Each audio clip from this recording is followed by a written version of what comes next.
and the snorkel was just setting up to go to work, and the roof came in. It was a 2-story bowling alley. The firefighters were up ventilating the roof. They were on the interior trying to fight the fire. The chiefs saw that the fire was gaining control, so they ordered everybody out. The firefighters on the roof, and that was before portable radios, the firefighters on the roof were making their way to the aerial ladder to get down, and the snorkel was just setting up to go to work, and the roof came in.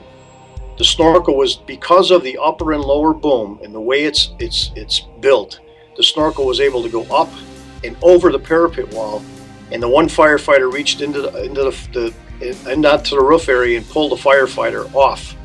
He was not able to get the second firefighter, but if it was not for that snorkel unit, we would have had 2 firefighters killed instead of 1. He just grabbed him by his fire coat. It was a cold, icy night, and he was able to rescue him. But having that piece of equipment that was able to go up, over, and back down, that saved the firefighter's life.